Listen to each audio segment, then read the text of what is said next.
variopinto termina el panorama político en Perú. La crisis de la crisis. La crisis, hoy aquí en Detrás de la Razón.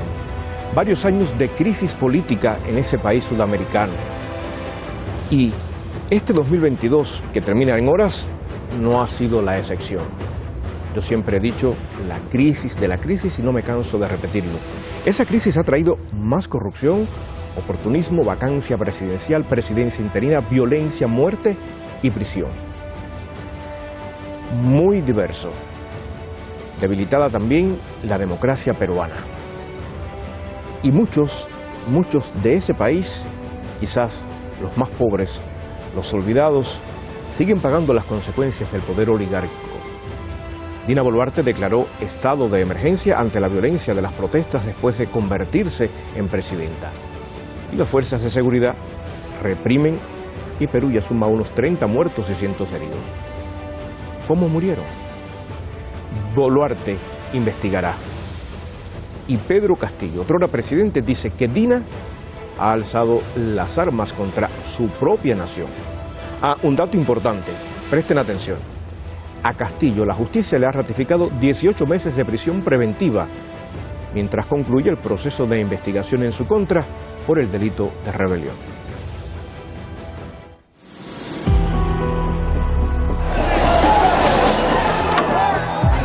Prácticamente él ha sido asesinado por parte de los militares o de parte de los militares. Mi hijo venía ese día de su trabajo.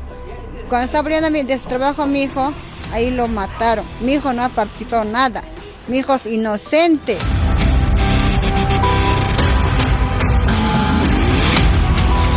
Luego de un intento de golpe de Estado del expresidente Pedro Castillo, no pensé que iba a haber tremenda violencia a nivel nacional. Teníamos que tomar medidas necesarias para salvaguardar la vida y la tranquilidad de los 33 millones de peruanos y peruanas.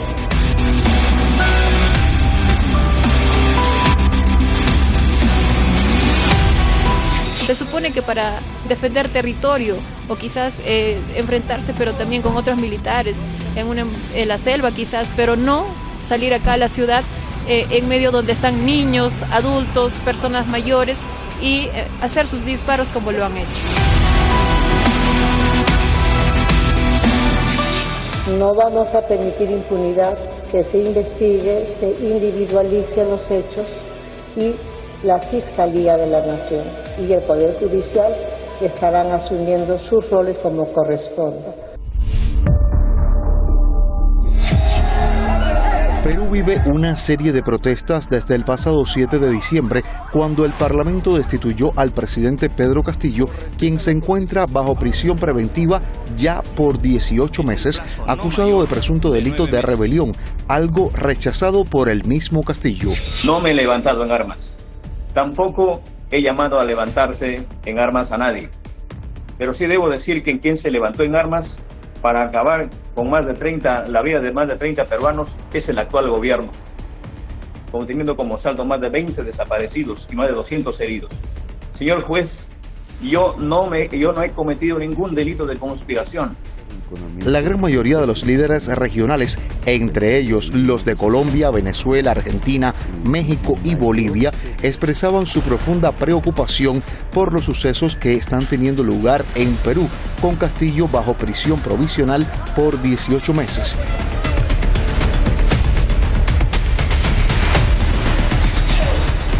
Los dirigentes populares anunciaron que las protestas en Perú que piden la renuncia del actual gobierno podrían reactivarse en enero. Ante tal situación, el gobierno de Dina Boluarte está desplegando militares y efectivos policiales en las áreas donde posiblemente se llevarán a cabo las manifestaciones.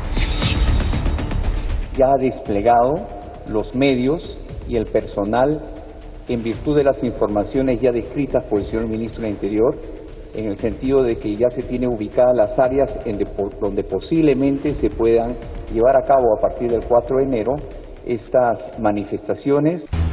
El gobierno de Dina Boluarte intenta detener las protestas aunque sean pacíficas. El 14 de diciembre declararon el estado de emergencia nacional, restringiendo algunos derechos cívicos y permitiendo que las Fuerzas Armadas apoyaran a los policías, manteniendo el orden público.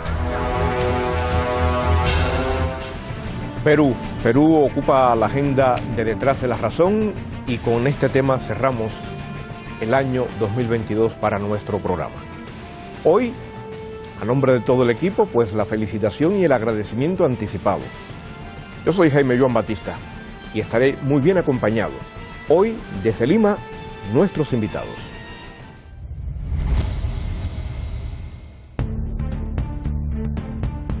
Conversaremos con el analista político y dirigente nacional del Partido Político Popular Voces del Pueblo. Él es Junior Brian Velasco Palomino.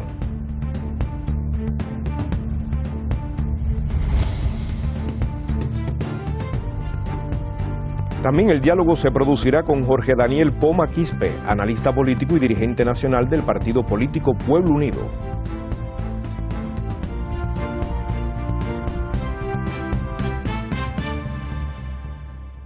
Bienvenidos, Junior, Jorge, ¿qué tal están? ¿Qué tal? Buenas tardes en Perú. Saludos. Buenas noches desde Teherán. Gracias por acceder a nuestra invitación y le agradecemos la gentileza de compartir esta última edición del año de Detrás de la Razón y con un tema tan significativo para ustedes, para el continente y por supuesto para los que estamos siguiendo de cerca la crisis política en el Perú. Pero primero que todo, y atendiendo a que ustedes viven ahí, de primera mano me gustaría conocer sobre la situación actual de la crisis, hasta dónde era evitable o previsible y de qué manera. ¿Qué me dices, Junior? Sí, lo primero que hay que mencionar que la crisis actual que vive el país, que es el pico de la crisis, es un pico de 3 décadas de una constitución que fue articulada en la dictadura de 1990 de Alberto Fujimori, cuyos rezagos estamos sufriendo en este momento y como vemos que todas las personas ligadas a este proceso dictatorial ahora están siendo recicladas y ahora son parte del gobierno. Entonces tenemos 3 décadas de crisis que se han agudizado en estos últimos 6 años y vemos como la derecha nacional está viendo que la salida de esta crisis, que es una salida de representación y una salida de régimen, ha pasado por dar un golpe parlamentario al presidente electo Pedro Castillo, pasa por poner un gobierno cívico-militar que le han puesto fecha de caducidad a julio del 2024 como primer intento y que es su salida para poder mantener una constitución que ya la gran mayoría del pueblo peruano está rechazando, la gran mayoría de territorios y la gran mayoría de regiones. ¿Esto era evitable? Sí era evitable. La única forma es un gobierno de transición en este momento que pueda, a través de un cierto consenso, generar una asamblea constituyente. Mientras las formas autoritarias sigan, la crisis va a permanecer. Como ya se ha anunciado, para el 4 de enero hay un anuncio de un paro nacional y una huelga nacional indefinida en diversas regiones del país. Entonces creemos que la crisis está lejos de terminar. Jorge, Junior hablaba de un pico en esta crisis de 3 décadas. Esto se dice muy fácil, 3 décadas, 30 años. Y unos 30 muertos aproximadamente es lo que ya va generando esta ola de protestas y también decenas de heridos y de otro tipo de lesiones. Esto es preocupante y veíamos ayer en conferencia de prensa a Boluarte anunciando que nada quedará impune, que se haga una investigación de los hechos individuales por cada uno y que la Fiscalía y el Poder Judicial pues asuman sus roles como corresponde. Recordemos que ella es quien decreta el estado de emergencia ante la situación que vive el país, un recurso que tiene realmente para poner orden en la sociedad. Pero yo pregunto, o sea, el estado de emergencia también da esa posibilidad de reprimir, de que hayan tantas víctimas de los que se están manifestando. Sí, retomando lo que mencionó el compañero Junior, ¿no? De esta crisis que ya lleva 30 años o más, ¿no? Es paradójico, es sintomático que las muertes, de las 30 muertes que se han producido producto de la represión indiscriminada del gobierno de la señora Boluarte, 10 hayan sido en Ayacucho, ¿no?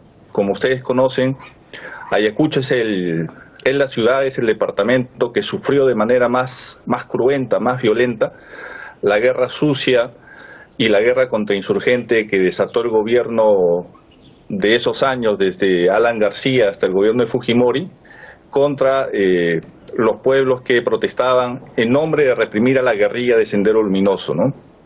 Entonces ahí tenemos un primer escenario. Es bastante dramático que sea el pueblo de ayacuchano, ¿no es cierto?, el que sea la víctima fundamental en esta primera etapa represiva del gobierno. Y digo que es una primera etapa porque, lejos de rectificar o tener una voluntad de enmienda o aparentemente defender los derechos humanos, como ha mencionado la señora Boluarte, ha hecho todo lo contrario, ¿no? En un primer momento dijo que estas muertes se iban a investigar en el fuero castrense, ¿no?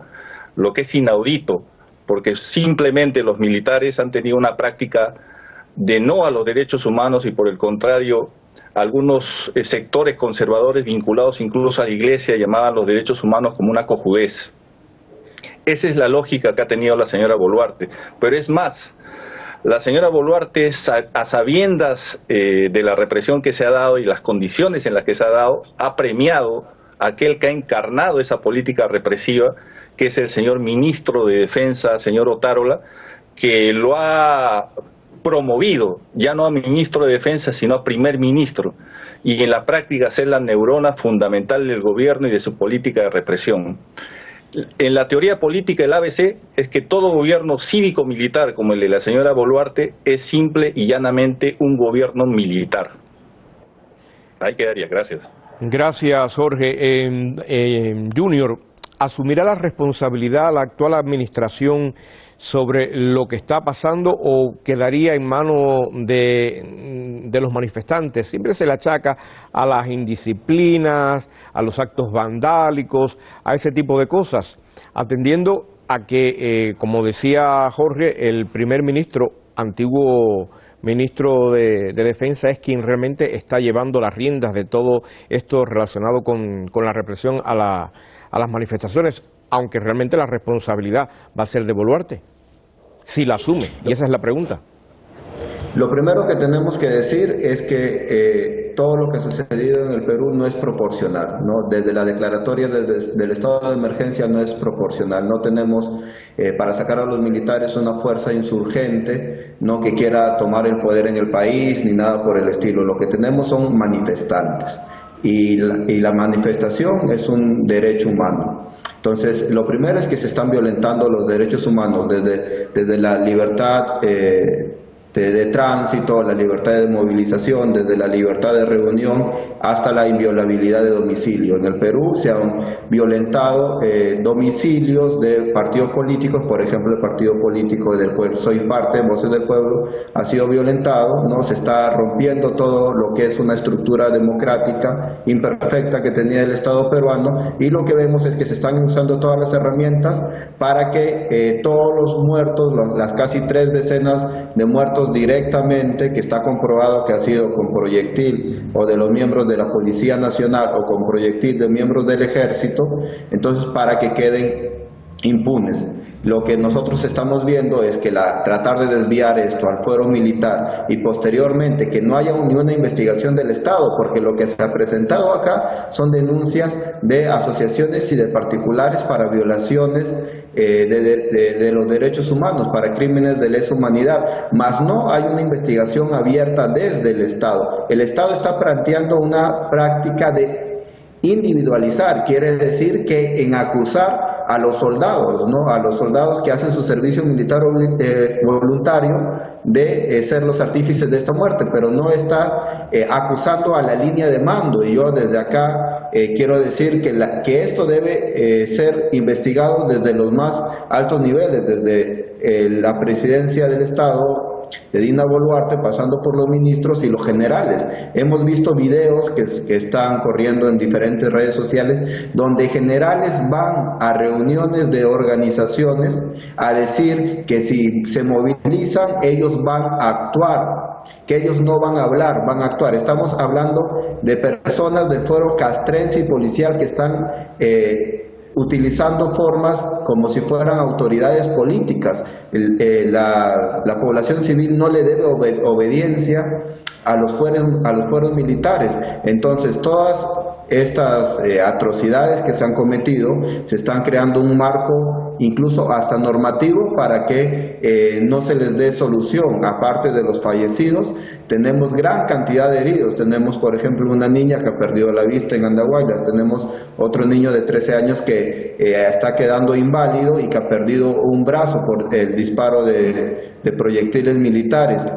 Y así como estos dos casos que son infantes, que no se puede acusarlos ni de vándalos ni terroristas porque son niños de 12, 13 años, tenemos cientos de casos de heridos en el país, no que esto podría quedar impune si no fuera porque los medios internacionales, por ejemplo Reuters, difundió un video donde se ve claramente la muerte de una persona de rodillas, ni siquiera participaba en las marchas, de rodillas ayudando a un herido. Entonces, en ese estado nos encontramos en el país. Bueno, no podemos dejar de hablar en este programa de la génesis que ha llevado todo esto, de Pedro Castillo, y tú hablabas de investigación, y la justicia seguirá investigando. Tanto es así que han decidido pues los 18 meses de prisión preventiva al expresidente Pedro Castillo hasta que concluya la investigación. Pero en 18 meses prácticamente ya llegarían las elecciones convocadas para el próximo 2024. ¿Crees tú, Jorge, que esto es estratégico también? O sea, mantenemos a Castillo preso, damos tiempo a la otra parte, que cada cual siga moviendo las piezas necesarias en el ajedrez y los intereses siguen ganando, siguen adelante.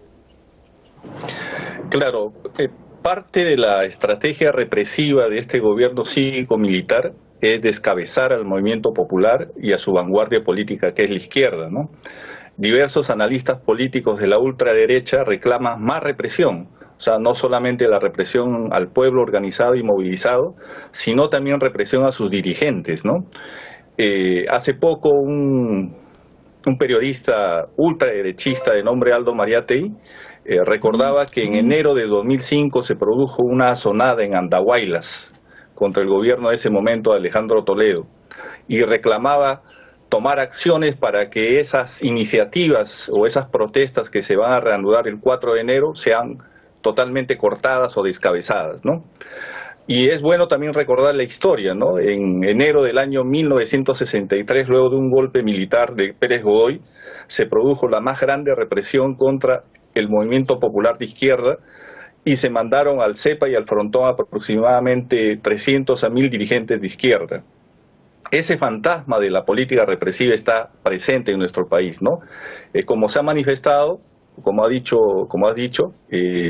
tener a Castillo 18 meses en prisión es simplemente una forma de querer escarmentar al pueblo, porque amparándose en formas, ¿no es cierto?, en formas, se pretende tener en prisión a alguien, mientras quienes encabezaron de una manera sistemática desde el primer día de las elecciones, primero llamando al fraude y luego intentando una y otra vez un golpe parlamentario fracasado, están ahora en una ofensiva que no tiene cuándo parar. En el Perú se ha hecho famosa en estos días una frase, ¿no?, que es la tensa calma, ¿no? Una tensa calma que seguramente va a ser rota el 4 de enero, porque el pueblo está decidido a hacer respetar el voto popular, ¿no? Que en el fondo es eso, el voto popular. La señora Dina Boluarte, si bien es cierto, formó parte de la plancha presidencial de Perú Libre, electoralmente en votos que se cuentan contantes y sonantes es poco lo que aportó o nada. Y el señor Otárola, que es el segundo al mando, fue candidato por el Partido Nacionalista Peruano y sacó absolutamente 0 votos. Entonces, por un lado, estamos ante un gobierno que tiene esas características cívico-militar, pero que además no representa a nadie, a nada ni a nadie. Y entonces el pueblo reclama el respeto a su voto.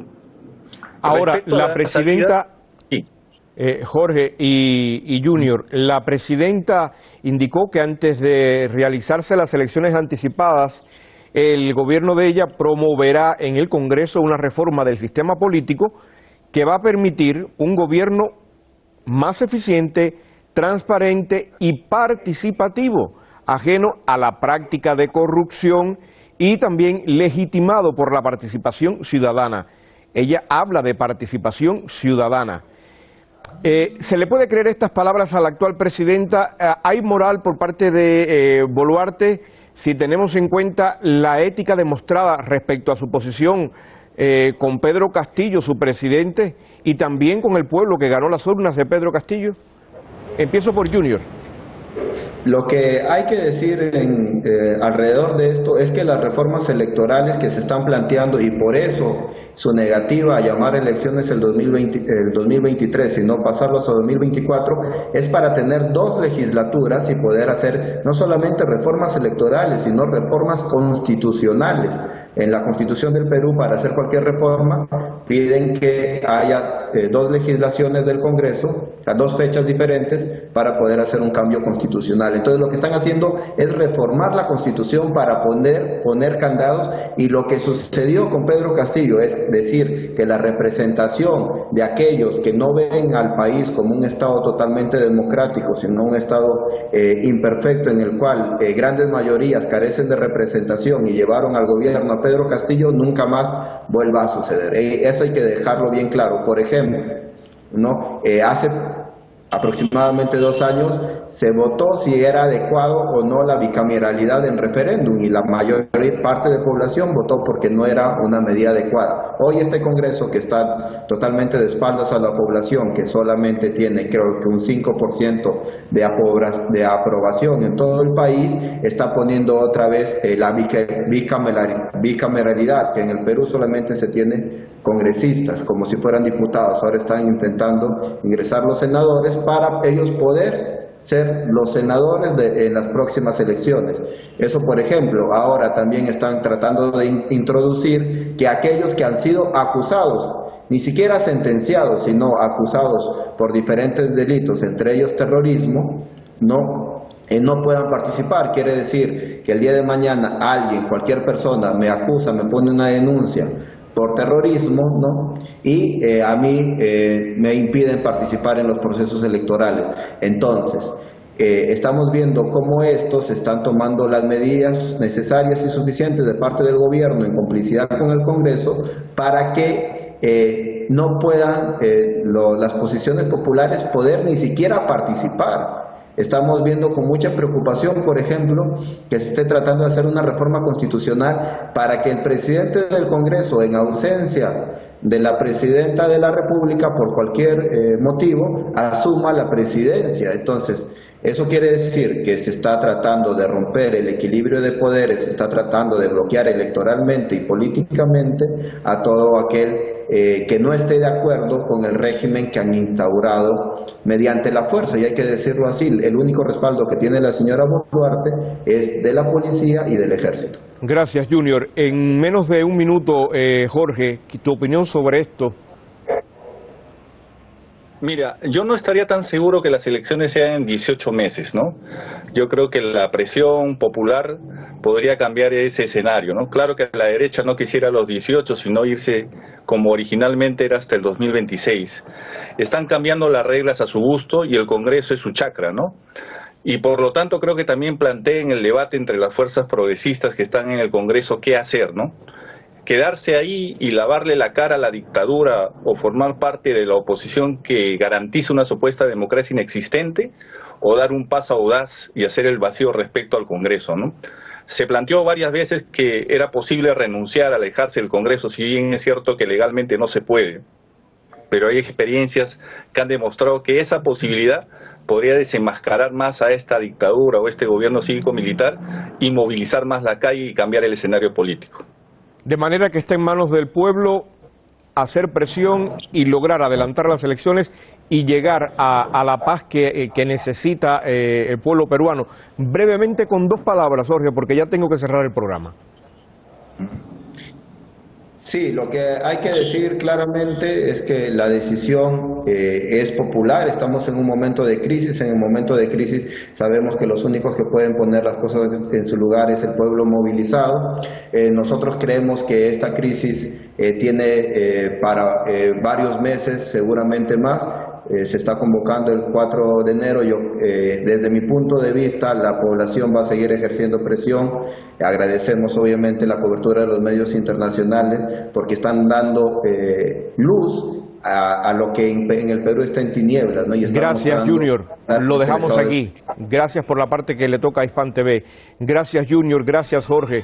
Que el 2023 sea un mejor año para ustedes en lo personal y, por supuesto, en el acontecer peruano. Es la voluntad y el deseo de los que estamos haciendo este programa. Un abrazo desde Terán. Próspero 2023. Gracias. Amigos, Perú termina el año con su presidente electo destituido por el Congreso y luego detenido por un discurso en que ordenó disolver el Parlamento. Termina con su ex vicepresidenta Dina Boluarte, convertida en la primera mujer en la historia peruana en ser presidenta. El Perú termina descontento 2022. Parte del pueblo en las calles con unos 30 muertos y decenas de heridos. Y los intereses políticos y económicos de la derecha indican que este país en el próximo año seguirá más pobre siendo tan rico. Así cerramos el año 2022 con el deseo de que los hechos cambien para bien en este mundo que soñamos pleno para todos. Feliz 2023 en nombre del equipo de Detrás de la Razón, en nombre del equipo de Hispan TV. Felicidades.